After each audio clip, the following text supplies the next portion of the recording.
Harga minyak yang masih saja mendidih membuat Pertamina hitung ulang harga jual BBM.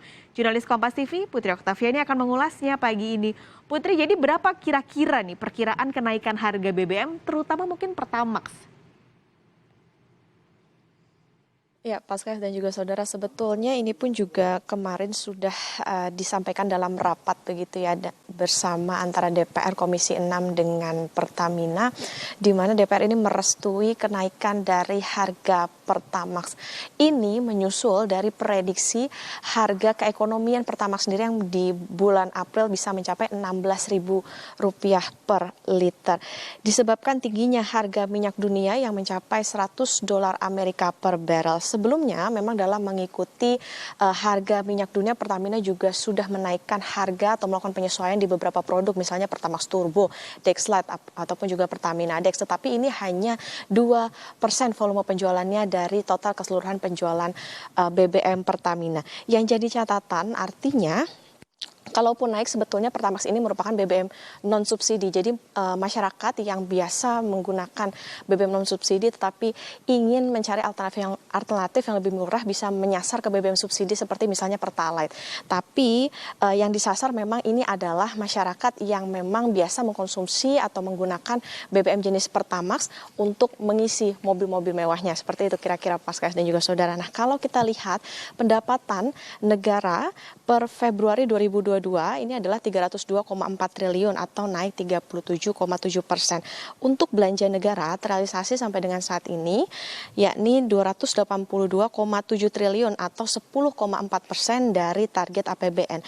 Dalam APBN 2022 sebetulnya porsi dari subsidi untuk BBM ataupun juga gas LPG 3 kilo adalah 77,55 triliun dengan asumsi rata-rata harga minyak Indonesia adalah $63 Amerika per barrel dengan nilai tukar asumsinya adalah 14.350. Dari jumlah ini sebetulnya sampai dengan saat ini realisasi subsidi untuk energi sampai dengan Januari 2022 adalah 1.397,2 ribu kiloliter BBM.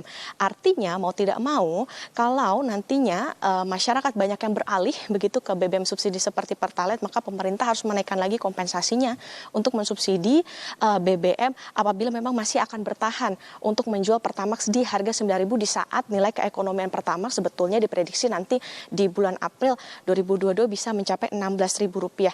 Apalagi Pertamina memperkirakan nantinya di menjelang Lebaran begitu konsumsi dari BBM bakalan naik. Itu diantaranya adalah prediksinya untuk Pertamax konsumsinya bisa naik 14,8%.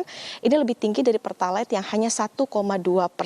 Kenaikan dari Pertamax ini dinilai bisa menolong keuangan Pertamina, Paskas dan juga saudara, agar tidak semakin boncos menutup dari harga yang masih ditetapkan saat ini mengikuti harga minyak dunia. Selain itu, dalam kesimpulan rapat kemarin juga Pertamina meminta pemerintah untuk segera membayar piutang Pertamina agar pelayanan Pertamina kepada masyarakat termasuk di pelosok ini tidak semakin terganggu.